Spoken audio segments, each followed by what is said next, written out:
13/2/2023।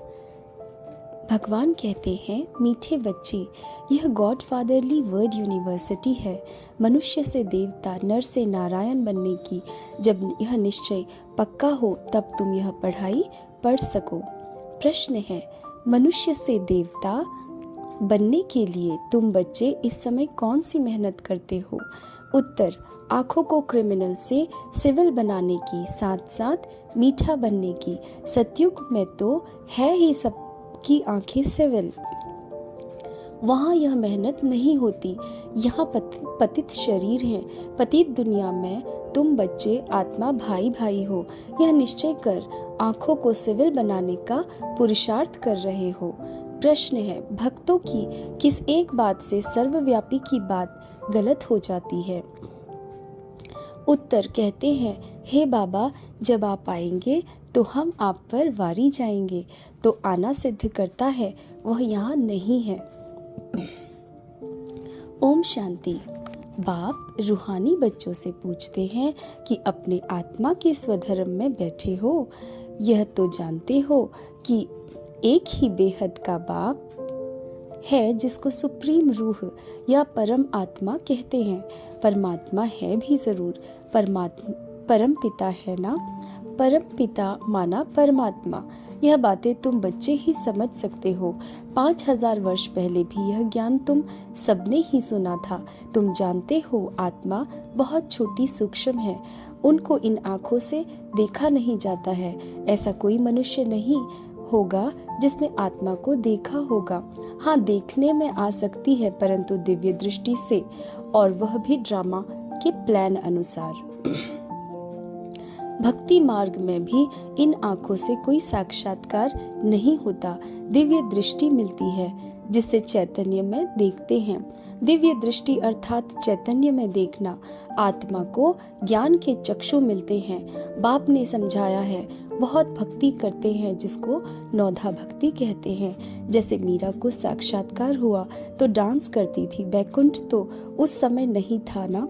मीरा को 500-600 वर्ष हुआ होगा। जो पास्ट हो गया है वह दिव्य दृष्टि से देखा जाता है। हनुमान, गणेश आदि के चित्रों की बहुत भक्ति करते करते उसमें जैसे लय हो जाते हैं। भल दीदार होगा, परंतु उससे कोई मुक्ति नहीं मिल सकती। मुक्ति, जीवन मुक्ति का रास्ता बिल्कुल न्यारा है। भारत में भक्ति मार्ग में ढेर मंदिर होते हैं। वहाँ शिवलिंग भी रखते हैं। कोई छोटा बनाते हैं, कोई बड़ा बनाते हैं। अभी तुम समझते हो जैसे तुम आत्मा हो, वैसे वह सुप्रीम आत्मा है। साइज एक ही है। कहते भी हैं, हम सब ब्रदर्स हैं।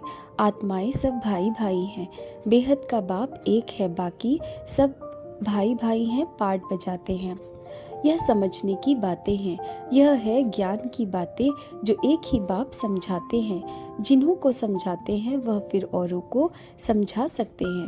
पहले पहले एक ही निराकार बाप समझाते हैं, उनके लिए ही फिर कह देते हैं सर्वव्यापी है, ठिक्कर भीतर में है। यह तो राइट नहीं है ना।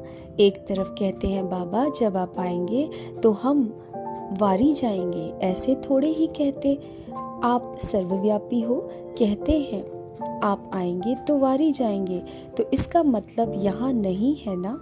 मेरे तो आप दूसरा न कोई, तो जरूर उनको याद करना पड़े ना। यह बाप ही बैठ बच्चों को समझाते हैं। इसको रूहानी नॉलेज कहा जाता है।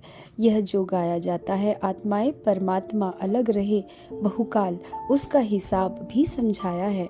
बहुकाल से अलग तुम आत्माएं रहती हो। अब बाप के पास आए हो राजयोग सीखने। बाप तो सर्वेंट है। बड़े आदमी जब सही करते हैं तो नीचे लिखते हैं ओबीडियंट सर्वेंट।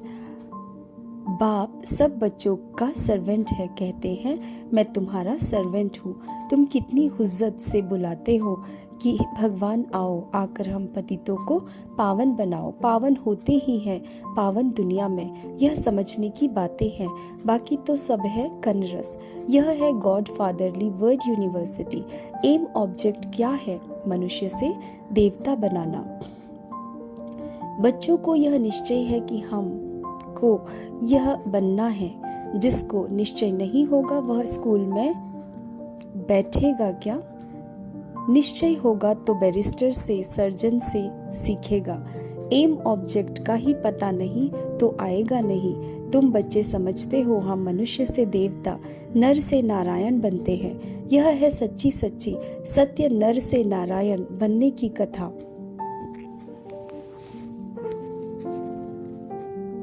कथा क्यों कहा जाता है? क्योंकि 5000 वर्ष पहले भी यह नॉलेज सीखी थी, तो पास्ट को कथा कह देते हैं। यह है सच्ची सच्ची शिक्षा नर से नारायण बनने की। नई दुनिया में देवताएं, पुरानी दुनिया में मनुष्य रहते हैं। देवताओं में जो दैवी गुण है वह मनुष्य में नहीं है। मनुष्य उनको देवता कहते हैं और गाते हैं, आप सर्वगुण संपन्न, 16 कला संपूर्ण, संपूर्ण निर्विकारी हो। अपने को कहते हैं हम पापी नीच विकारी हैं। देवताएं कब थे? जरूर कहेंगे सतयुग में थे, ऐसे नहीं कहेंगे कलयुग में थे। आजकल मनुष्यों की तमोप्रधान बुद्धि होने के कारण बाप के टाइटल भी अपने ऊपर रख देते हैं। वास्तव में श्रेष्ठ बनाने वाला श्री श्री तो एक ही बाप है। श्रेष्ठ देवताओं की महिमा अलग है। अभी है कलयुग। सन्यासियों के लिए भी बाबा ने समझाया है। एक है हद का सन्यास, दूसरा है बेहद का सन्यास। वो लोग कहते हैं हमने घर बार आदि सब छोड़ा है, परंतु आजकल तो देखो लखपति बन बैठे हैं। सन्यास माना सुख का त्याग करना। तुम बच्चे बेहद का सन्यास करते हो क्योंकि समझते हो कि यह पुरानी दुनिया खत्म होने वाली है, इसलिए इनसे वैराग्य है। वो लोग जो घर बार छोड़ फिर अंदर घुस आए हैं, अभी पहाड़ियों आदि पर गुफाओं में नहीं रहते, कुटियाएं बनाते हैं, तो भी कितना खर्च करते हैं। वास्तव में कुटिया पर कोई खर्चा थोड़े ही लगता है। बड़े बड़े महल बनाकर रहते हैं। आजकल तो सब तमो प्रधान है। अभी है ही कलयुग। सतयुगी देवताओं के चित्र नहीं होते तो स्वर्ग का नाम निशान गुम हो जाता। तुमको समझाया जाता है अब मनुष्य से देवता बनना है। आधा कल भक्ति मार्ग की कथाएं हैं, सुनकर सीढ़ी नीचे उतरते आए हो। फिर 5000 वर्ष बाद एक्यूरेट वही ड्रामा रिपीट होगा। बाबा ने समझाया भी है, किसको ऐसे कहना नहीं है कि भक्ति को छोड़ो। ज्ञान आ जाता है तो फिर आपे ही भक्ति छूट जाएगी। समझते हैं हम आत्मा है, हम बेहद के बाप से, अब बेहद के बाप से हमको वर्षा लेना है। पहले बेहद के बाप की पहचान चाहिए। वह निश्चय हो गया तो फिर हद के बाप से बुद्धि निकल जाती है। गृहस्थ व्यवहार में रहते बुद्धि का योग बाप के साथ लग जाएगा। बाप खुद कहते हैं शरीर निर्वाह अर्थ कर्म करते बुद्धि में याद रहे, एक बाप की देहधारियों की याद न रहे, वह होती है जिस्मानी यात्रा। यह तुम्हारी है रूहानी यात्रा, इसमें धक्का नहीं खाना है। भक्ति मार्ग है ही रात, धक्का खाना पड़ता है। यहाँ धक्के की बात ही नहीं, याद करने लिए कोई बैठता नहीं है। भक्ति मार्ग में कृष्ण के भगत चलते फिरते कृष्ण को याद नहीं कर सकते क्या? दिल में तो उनकी याद रह जाती है ना। एक बार जो चीज़ देखी जाती है तो वह चीज़ याद रहती है। तो तुम घर बैठे शिव बाबा को याद नहीं कर सकते हो? यह है नई बात। कृष्ण को याद करना वह पुरानी बात हो गई। शिव बाबा को तो कोई जानते ही नहीं कि उनका नाम रूप क्या है, सर्वव्यापी भी क्या है, कोई बताए ना। तुम बच्चे जानते हो हम आत्मा का बाप परमपिता परमात्मा है। आत्मा को परमात्मा कह नहीं सकते। अंग्रेजी में आत्मा को सोल कहा जाता है। एक भी मनुष्य नहीं जो पारलौकिक बाप को जानते हो।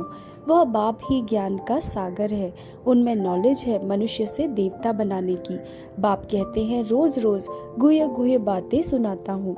मुख्य बात है याद की। याद ही भूल जाती है बाबा। रोज कहते हैं अपने को आत्मा समझ बाप को याद करो।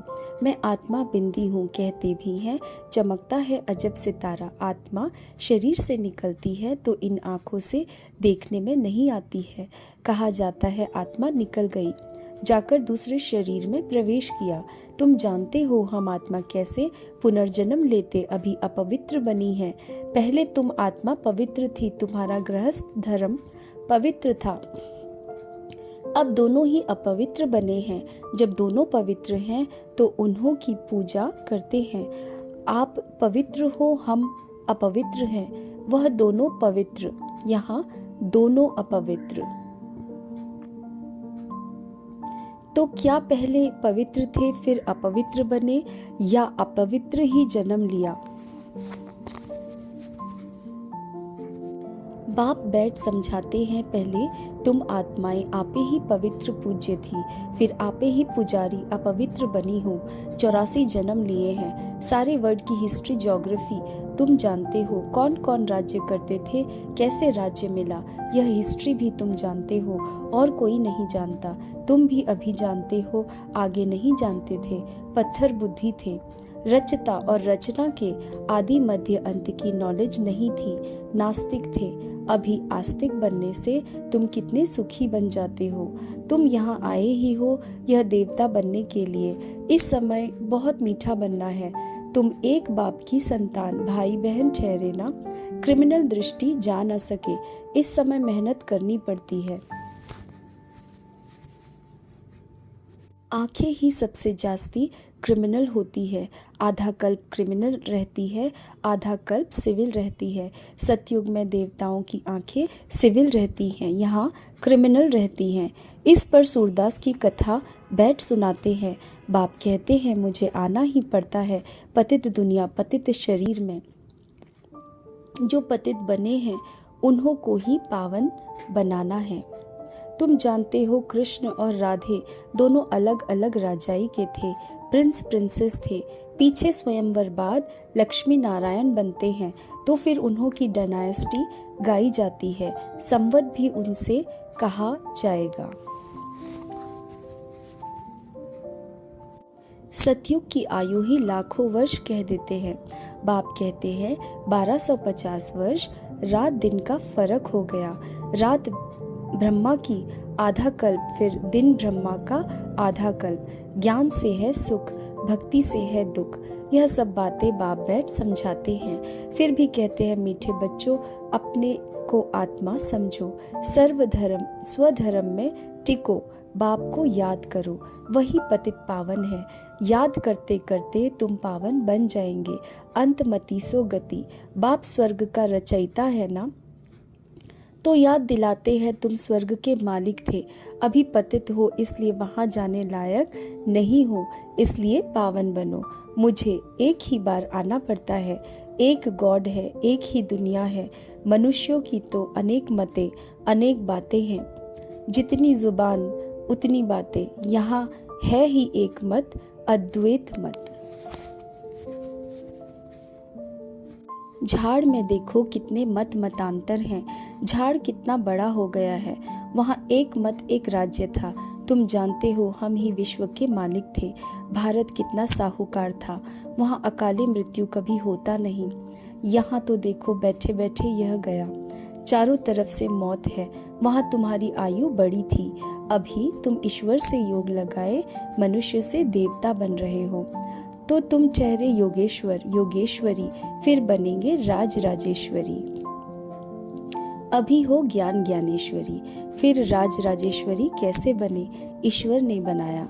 अभी तुम जानते हो इन्हों का राजयोग किसने सिखाया, ईश्वर ने। वहाँ उन्हों को की 21 पीढ़ी राजाई चलती है।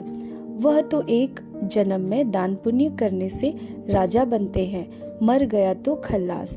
अकाले मृत्यु तो सबको आती रहती है। सतयुग में यह लौ नहीं, वहाँ ऐसे नहीं कहेंगे कि काल खा गया। एक खाल छोड़ दूसरी ले लेते हैं, जैसे सर्प खाल बदलते हैं। वहाँ सदैव खुशी ही खुशी रहती है, जरा भी दुख की बात नहीं। तुम सुखधाम का मालिक बनने के लिए अभी पुरुषार्थ कर रहे हो। अच्छा। मीठे मीठे सीखे लदे बच्चों प्रति माता पिता बाप दादा का याद प्यार और गुड मॉर्निंग। रूहानी बाप की रूहानी बच्चों को नमस्ते। धारणा के लिए मुख्य सार नंबर 1, इस पुरानी दुनिया से बेहद का संन्यास करना है। शरीर निर्वाह अर्थ कर्म करते रूहानी यात्रा पर रहना है। नंबर 2, पुरुषार्थ कर आँखों को सिविल ज़रूर बनाना है। एम ऑब्जेक्ट बुद्धि में रख बहुत बहुत मीठा बनना है। वरदान है, हर कदम में पद्मों की कमाई जमा करने वाले समझदार ज्ञानी तू आत्मा भव। समझदार ज्ञानी तू आत्मा वह है जो पहले सोचता है फिर करता है। जैसे बड़े आदमी पहले भोजन को चेक कराते हैं फिर खाते हैं, तो यह संकल्प बुद्धि का भोजन है। इसे पहले चेक करो फिर कर्म में लाओ। संकल्प को चेक कर लेने से वाणी और कर्म स्वतः समर्थ हो जाएंगे, और जहाँ समर्थ है वहाँ कमाई है। तो समर्थ बन हर कदम अर्थात संकल्प बोल और कर्म में पद्मों की कमाई जमा करो। यही ज्ञानी तू आत्मा का लक्षण है। स्लोगन है, बाप और सर्व की दुआओं के विमान में उड़ने वाले ही उड़ता योगी है। ओम शांति।